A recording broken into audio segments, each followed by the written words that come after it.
If you're just joining in, this is still Daybreak Extra. Thank you so much for your contribution. We did an open line discussion earlier where we talked about polygamy and your view in the society, and then a lot of you contributed. We have so many messages we were unable to take on WhatsApp and then the phone calls. Thank you so much for your contribution. Funny enough, Aisha, we actually look like we married the same man because of our scarf. I think that's why the last caller said, if I handle the both of you. And I was like, okay then. So right now we have a guest in the studio with us, and we're talking about the shoemaking business in Nigeria. And we know that years ago, Nigerians depend on foreign countries like Italy for quality shoes and leather until 2016, when the awareness to support Made in Nigeria started. We know that awareness has been kicking in. We're enjoined to support Made in Nigeria products, grow Nigerian food and eat Nigerian food, and make Nigerian products and use Nigerian products. But then lights were shown on already existing shoe brands and new ones started emerging, rightfully so. Most Nigerian shoe brands are sourcing and producing their shoes locally. We have with us in the studio at the moment Andy Ima, I hope I'm not murdering the name. Yes, she is a shoemaker and she is here to tell us the challenges of female shoemaker in Nigeria. Welcome to the program. Thank you very much. When you came in, I noticed something about your shoe and I was like, okay, I love this. It's the way, the color. And then I'm like, did she actually make this? Yes, self-made. I love shoes actually, and then my passion from shoes came when my favorite shoe was destroyed by a shoemaker. I got really angry and I know how much I bought that shoe. Okay. So because of that, I needed to learn some personal skills. They call it DIYs, do it yourself. From there, the passion came in. I saw the profit involved and I was like, why do I keep buying shoes from outside? And that was how I started. You said do it yourself. Are you saying you learned maybe watching videos, or you were properly trained, skill acquisition? Yes, I trained. You know, in everything there's professionalism. And when you're doing something, you're not getting the best out of it, you need to go and learn more skills. And then you need to improve on it, how you could trade with other people. In as much as you have what you like the most, somebody likes it best or likes it better. So there is need for people to learn that skill. So I actually learned it. Yes, I learned the skill. It's not something I was born with it. I learned the skill. Okay, I think what she was trying to ask was whether you learned online or you went to like a school, because you know when you go to a school, a lot of people actually feel you're professional, but when you learn online, you know, there's kind of like a difference. That's what she's actually worried about. It's skeptical. Okay, yeah, you know, shoemaking likes things physical because the physical product that you have. So it's good you go learn physical. But of course, we know this generation, online learning never stops. So once in a while, there are new designs that come out. You need to go online, check how it's done, how the finishing is made. And sometimes even travel for knowledge. I go to other states because there are shoes you notice is better used in the north than used in the south. But as a shoemaker, I'm into business, I cannot choose a side. So I have to learn all that. It makes me travel to different places and then learn physically.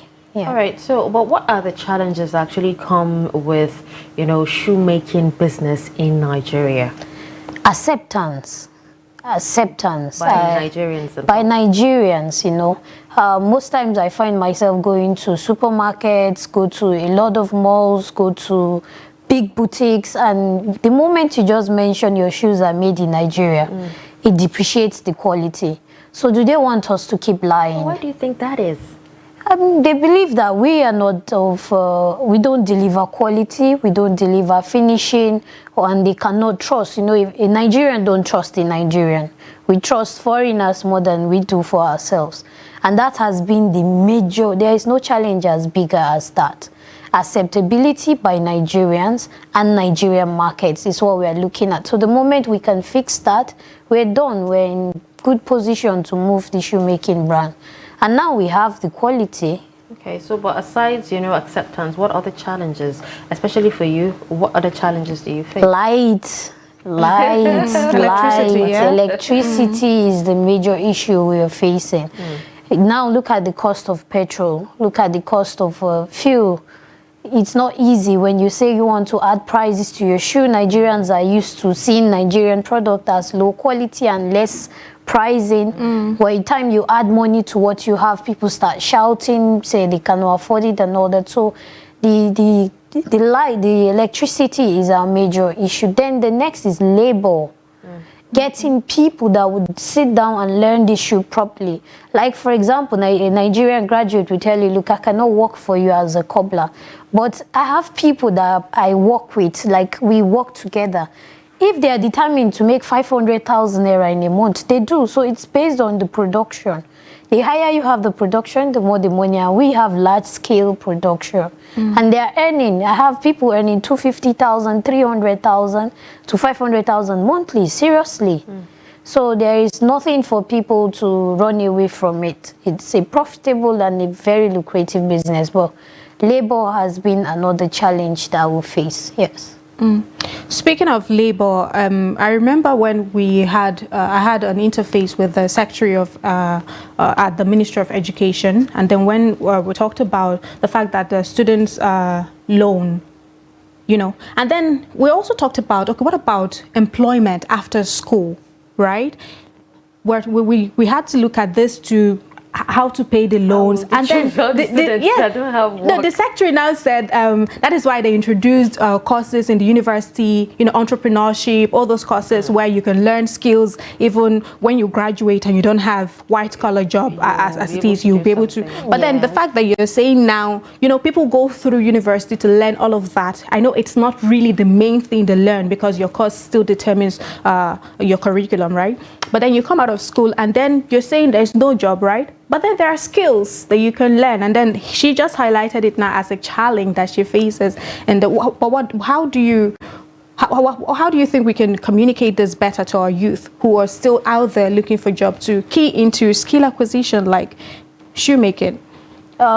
Today we have a lot of graduates that are learning skills, and I think one of the reasons NYC exists is because of the skill acquisition, the SAID program, and I'm very, very fortunate to be one of the instructors.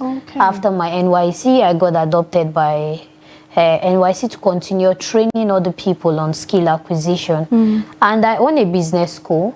So I keep telling myself, I don't want to be like other business schools that you just come do theory and everybody go. I need a practical business that people will see how I do my record keeping, how I do my marketing, how I bring my auditors to audit what we do and everything.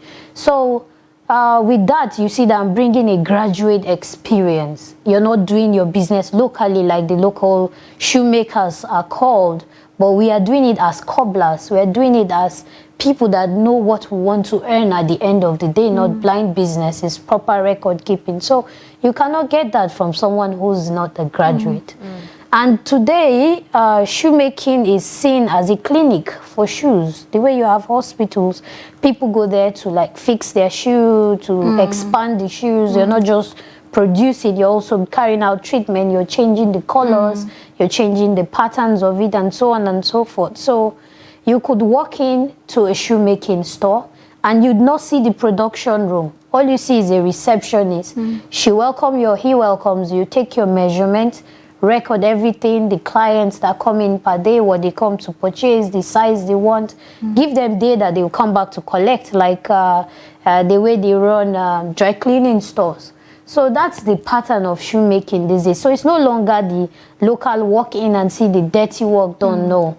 You see a beautiful reception, and then people are registering, are recording your financial transactions, and you're recording production in the production room and all that. So it's done only by graduates. All that you've actually said, from everything you actually said now, the only thing that actually keeps coming to my mind is the fact that, okay, when you walk into that particular kind of shoe clinic, then the amount for the shoes is going to be really, really high. And that's one thing a lot of Nigerians actually complain about, that it's more like, you know, the made in Nigerian shoes are kind of competing with the big brands as well. So they'd rather go for the trusted big brands than, you know, the Nigerian brands. Isn't that an issue as well? There's a beautiful leather fair going on in Lagos presently. I think they're hosting another edition of it this year. You need to pay a visit and see what we do. It's just a name. Before I started shoemaking, I was selling the big brands, the likes of the Gucci's, the Versace, all the very big designers. I don't want to be mentioning their names because, of course, my brand, Andal, is competing and doing very well. I know the finishing, and then they bring shoes for refurbishing. We open these shoes, we check what is inside that is different with ours, and nothing. And we still couple that same shoe, and you will use it even for a long period of time without having it cut or developing any problem. So Nigerian brands are expensive because of the quantity we produce. Okay, so let's talk about... Oh, sorry. Okay, so let us look at you as a female in this industry now. We know that most industries are male-dominated. Yes. Especially this shoemaking industry is, we can say it's male-dominated. Yes. But you're a female, you're a force now to reckon with. So I'd like to know, what are the challenges you've had to experience being a female in this industry amongst your male counterparts? They always see you as incompetent, like you cannot deliver, you cannot do as they do. And then it takes a lot to convince them that, look, I really want to learn this trade and I want to do business with it. Where my business is located, I happen to be the top female brands that they have as shoemakers. So they bet me, why don't you do a union for the females? You motivate them because your energy is even more than us, the men. The rate at which you're flying, we don't think we can stand you. And I went through a lot as a woman. Sometimes they say, they are buying because you're a woman, so they don't care, they want to do otherwise with your business. You bring them, in fact, to control the male staff, people that work for your brand as well. It's not easy. So you need to develop personal relationship and then teach them, tell them, show them that you know what you are doing. You know the materials, you know what you're doing. So it takes a lot for the female business in shoemaking to strive.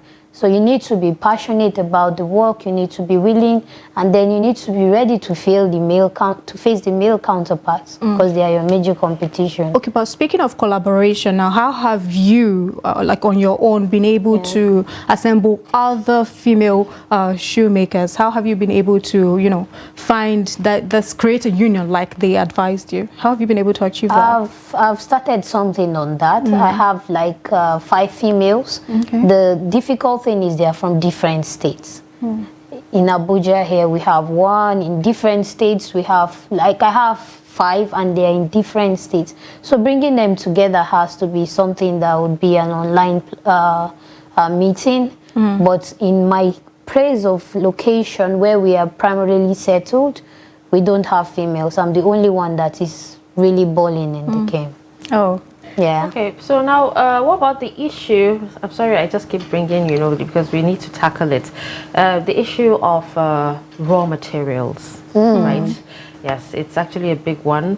Where do you source for them, and where do you find good grade? Do you have to, you know, import them from abroad? Like, how do you source your materials? Yes, most shoemaking materials are imported. The most painful part is the leathers. The leather itself, you see, we make them in Nigeria locally, but we don't have the processing machines that will bring it out to the quality we need to compete with these international brands. So it's taken from Nigeria abroad and processed and brought back to Nigeria. So now that's where the price challenge comes from. And there are different states in Nigeria too. You get raw materials. They have specialty. If you go to Kano, you get the raw leather from the animal skinned. So you use that one to do some of the designs. If you go to Lagos, precisely Mushi, you see a lot. In fact, I think the whole market is about shoemaking materials. And then you go to Jos, you go to Kaduna, you go to Aba, which is the head. Aba has a lot of shoemaking materials. But all these are places we source for materials in Nigeria.